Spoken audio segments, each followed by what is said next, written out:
Welcome back guys, kembali lagi di channel gue Tamskuy. Kalau lu kayak gue, waktu kecil ada trust issue tentang bakso, daging tikus, dan yang lain-lain. Ya, mungkin lu cocok buat dengerin kisah nyata kali ini. Jadi ini spoiler dikit. Jadi ada seorang ibu-ibu dan pasangannya, dia menjual di kantin yang terletak di pangkalan militer. Salah satu makanan yang jadi bestsellernya adalah roti isi. Roti isinya ini menjadi bestseller banget. Bahkan setiap hari menjadi konsumsi di pangkalan militer tersebut. Nah, sebelum masuk ke detail seluruh ceritanya, perkenalkan nama gue Tama.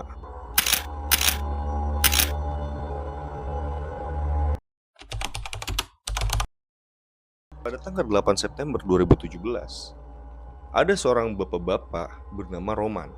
Roman ini bekerja di bidang konstruksi di negara Rusia, daerah terpencil di bagian sana. Pada saat itu, Roman tidak sengaja menemukan ponsel yang terjatuh. Dia coba cek kanan dan kiri, pas banget lagi nggak ada orang di situ. Ia ambil itu handphone, dia cek, siapa tahu ada foto pemilik ponselnya yang bisa dia temukan. Ternyata pas dicek, handphone itu sama sekali tidak hidup. Roman pun akhirnya membawa handphone temuannya ini ke manajemen. Di sana dia membuat pengumuman kepada rekan-rekan kerjanya, kayak, "Hey, bro, ini handphone siapa? Kalian ada yang tahu kah?"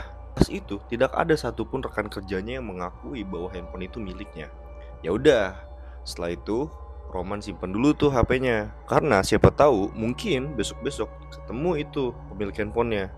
Tapi setelah 3 hari berlalu, masih belum ada juga nih yang mau mengakui pemilik handphone ini. Setelah itu Roman kepo dong dengan isi handphonenya ini.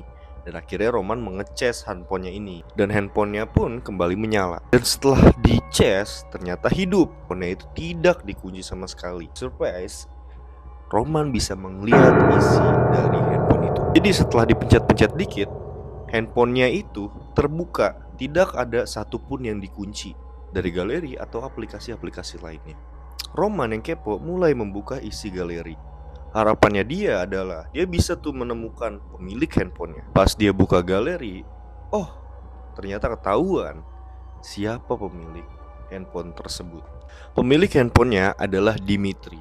Nah, Dimitri ini salah satu orang yang bekerja di konstruksi, tapi beda divisi. Dimitri juga dikenal sebagai buruh konstruksi yang orangnya juga sangat introvert, pendiam banget. Ketika orang yang negor, orang lewat, dia nggak mau nyapa. Dan ketika ada perkumpulan apapun, dia tidak mau bergabung. Dan akhirnya dia disebut introvert oleh sekelilingnya. Tapi dia terkenal sangat baik karena dia sering banget bawain makanan gratis buat para pekerja buruh di sana. Roman pun kenal dengan Dimitri, tapi tidak terlalu begitu dekat. Kebetulan beberapa hari terakhir, Dimitri lagi libur kerja. Makanya tidak ada yang mengaku ketika Roman bilang ini HP siapa. Dan setelah itu Roman yang masih kepo itu scroll-scroll terus galeri handphone Dimitri. Awalnya galeri isi handphonenya Dimitri ini biasa aja, kayak foto-foto selfie dan ya berbagai macam foto-foto pada umumnya lah buat galeri gitu. Tapi semakin dalam di scroll, Roman semakin penasaran. Ada satu foto yang begitu aneh yang membuat Roman semakin kepo. Dan semakin di scroll, semakin dalam lagi di scroll, Roman semakin yakin ini tuh foto ngaco banget. Dan Roman itu sambil menutup mulut dan shock, what the. Dan ketika dia scroll lagi, dia semakin mual, semakin merinding, keringet dingin. Dan dia tidak tahu harus bilang apa. Karena sudah terlalu banyak nge-scroll, akhirnya Roman menyimpan handphone itu di lemari kerjaannya. Menyimpannya, menguncinya, dan mengusap keringat dingin dia. Roman setelah mengunci handphone itu, dia merasa shock dan sangat mual. Dan setelah itu Dimitri mendatangi Roman. Dan Dimitri mendengar kabar dari rekan kerjanya bahwa handphonenya itu ada di Roman. Karena sebelumnya Roman mengatakan kepada karyawan-karyawan tersebut ini handphone siapa. Dan kebetulan itu adalah handphonenya Dimitri. Dan akhirnya Dimitri pun nyamperin tuh Romannya dan ditanya, "Lu kemarin nemuin handphone gua ya bro?" Dimitri pun menjawab, "Oh iya, gue kemarin nemuin handphone cuma gak kebawa sama gue di sini. Masih gue simpen di rumah. Nanti setelah pulang kerja gue balikin ya." gitu. Roman ketika itu yang baru banget masuk kerja langsung keringat dingin, gusar, takut. Dan dia ketika menatap Dimitri seperti melihat hantu. Pokoknya segala macam perasaan yang gak enak itu dia miliki. Dimitri yang nggak tahu apa-apa senyum aja, bengong, nungguin Roman ketika berbicara. Dimitri yang nggak tahu apa-apa, ya oke, gue tunggu ya handphone gue. Gitulah jawabnya. Dan malam pun tiba.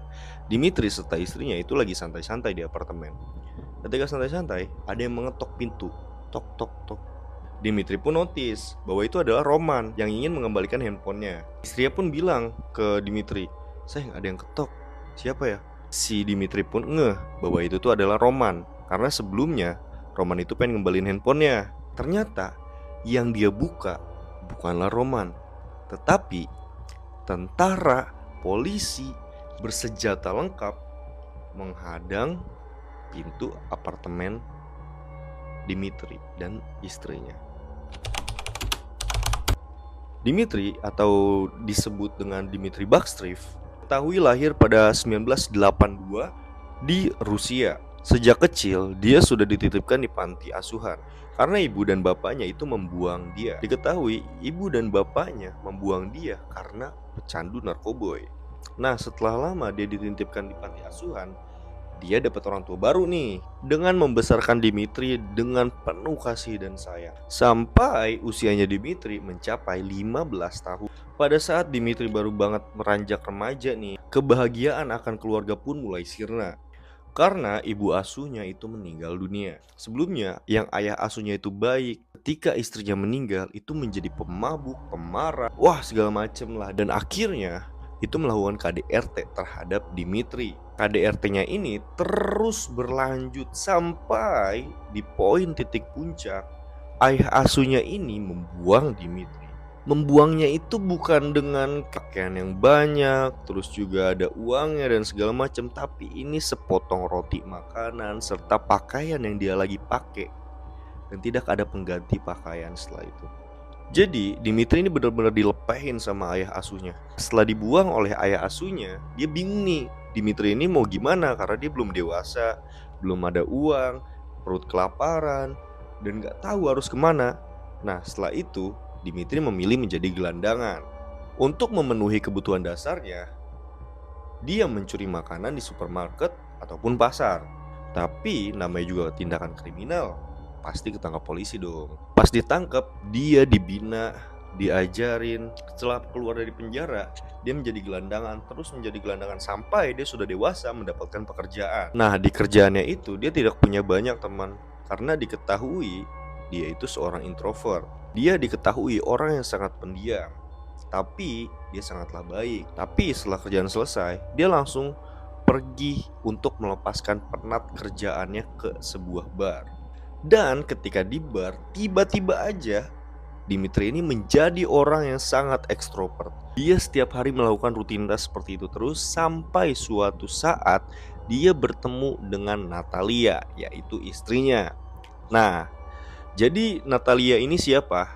Sebelum itu gue jelasin dulu Natalia ini siapa. Nah, Natalia ini bekerja sebagai perawat. Nah, dia ngurusin orang terus nih, orang sakit dia urus, ya selayaknya perawat aja lah gitu. Sampai suatu saat itu dia bertemu di dalam bar, kenalan, ketawa-tawa, cipika-cipiki. Akhirnya si Natalia ini dan Dimitri ini saling kenalan. Diajaklah ke apartemen Natalia. Natalia ini sudah punya anak. Diketahui sebelumnya Natalia ini cerai dengan suaminya, dan akhirnya dia mengurus anaknya. Pas di apartemen itu dia cipika-cipiki banyak macam yang dia lakuin lah. Dimitri pun tinggal bareng dengan Natalia. Natalia ini sangat happy adanya Dimitri karena terpenuhi rasa cintanya, rasa kepuasannya dan segala macam. Tapi ada satu hal yang gak dienakin, yaitu anaknya. Anaknya sangat tidak suka keberadaan Dimitri karena dia tidak suka modelan orang yang pemabuk. Seharusnya Dimitri itu bisa mengontrol Natalia agar tidak pemabuk, malah menjadi bahan picuan untuk Natalia makin mabuk-mabukan. Nah, makanya dari situ anaknya gak suka. Akhirnya anaknya cabut bawa tas. Bukannya dihalang, malah dibiarin gitu aja sama Natalia. Nah, Natalia malah makin seneng karena gak ada anaknya di apartemen. Jadi gak terbatas dia melakukan apapun di situ. Hidup mereka sejauh ini ya bisa dibilang aman, lancar, dan jaya lah. Sampai kebiasaan mabok-mabokan pasangan Dimitri dan juga Natalia ini memakan dia sendiri. Pada suatu saat Natalia bekerja sebagai perawat, itu dia setengah mabuk dan setengah sadar. Nah, masa perawat seperti itu nggak etis dong. Dan juga ini nggak bagus bagi buat merawat orang-orang sakit juga kan. Nah, karena susahnya lepas seperti itu dan udah banyak dapat teguran juga dari atasan Natalia, sampai suatu saat Natalia dipecat. Nah, sebelum dipecat, dia hari terakhirnya itu berjualan di kantin. Dan ketika orang-orang beli makanan yang dia buat, itu sangatlah suka dan juga enak. Wah, ini dagingnya kok enak banget ya. Ini masaknya pakai apa sih? Bumbunya seperti apa sih? Racikannya kayak gimana? Gue jadi pengen tahu dong. Terus orang-orang pada banyak yang ngomong seperti itu. Wah, ini makanan Natalia, masakannya roti isi ini sangat enak sekali. Bahkan ini melebihi ekspektasi. Harganya murah tapi enak banget gitu. Pasti orang-orang pada seneng gitu. Kenapa Natalia nggak jualan di sini aja gitu, nggak usah jadi perawat dan segala macem. Natalia itu nggak mau tuh membagikan resep rahasianya kepada orang-orang yang meminta resepnya. Nah, dagangan yang paling populer itu adalah roti isinya. Roti isinya sangat enak, juicy, dan sangat-sangat digemari oleh orang-orang yang di pangkalan militer itu. Ketika Natalia dipecat sebagai perawat, dia itu tidak begitu khawatir karena dia punya kantin yang sangat laku dan rame. Yang mereka semua nggak tahu adalah ternyata resep rahasia Natalia mengelola roti isi itu adalah daging manusia. 11 September 2017, Natalia dan Dimitri itu ditangkap di depan apartemennya. Dia dan Natalia itu begitu bingung. Kenapa kok yang tiba-tiba datang polisi? Bukannya yang datang itu Roman. Dia kan yang ingin mengembalikan handphonenya. Natalia di situ notice. Apa jangan-jangan di handphonenya Dimitri itu ada sesuatu nih, sampai ngebuat polisi ini datang kemari. Dimitri pun begitu shock ketika Natalia ngomong seperti itu, karena memang di galeri-galeri Dimitri itu sangat banyak bukti bahwa dia telah membunuh orang dan membuat orang itu menjadi masakan. Dan polisi pun bilang ke Dimitri, apakah handphone ini milik Anda? Dimitri pun menjawab, yes, this is my phone.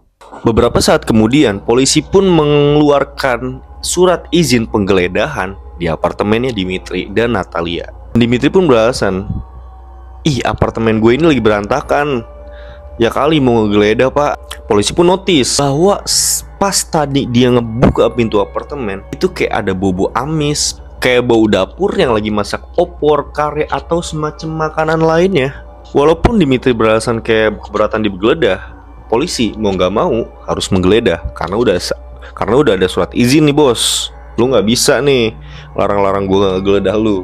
Dan begitu polisi masuk, kalian cek video ini. Terjawab sudah deh semuanya. Ini berantakan banget dari kamar Dimitri dan Natalia. Ada kepala manusia, ada daging manusia, dan ini benar-benar baunya itu semerbak bau-bau amis-amis kare begitu. Dan cuplikan video dan tersebut foto, itu tuh kayak ada kepala manusia yang ditumpeng pakai jeruk-jeruk begitu. Wah, gue nggak habis pikir sih. Ini emang bener-bener nggak manusiawi banget kan. Kepala manusia ditaruh di atas tumpengan yang jelas-jelas polisi langsung tahu bahwa itu tuh kepala manusia. Di laci pun terlihat kayak ada rambut-rambut manusia begitu juga. Diketahui korbannya itu ada 3 dan semua adalah perempuan. Seperti yang di foto kalian lihat, itu tuh ada rambut manusia di mana ditaruh di atas laci. Dan yang polisi langsung notice adalah, kalian tahu kan panci-panci yang atasnya transparan kayak kaca-kaca begitu, masak kare yang di dalamnya adalah daging manusia. Polisi langsung lihat karena itu kan transparan, jadi dia langsung bahwa mereka ini nggak beres. Dan dalam kulkas pun kalian bisa lihat itu dagingnya udah dicincang-cincang dan itu semua full daging manusia, coy. Seberapa merindingnya lu ketika lu ngeliat ini udah bener-bener gak manusiawi banget sih. Jadi hati-hati kalau misalnya ketemu modelan kayak Dimitri. Dan di toples juga ada, coy. Kalian lihat sendiri dari foto ini, itu dimasukin ke toples. Terjawab sudah semua yang ada di handphone Dimitri. Wah, gila sih. Ini menurut gue ini bukan manusia sih dia. Terungkap yang misteri awal pas dia buka apartemen itu ternyata bau sangit itu karena ini. Terus kenapa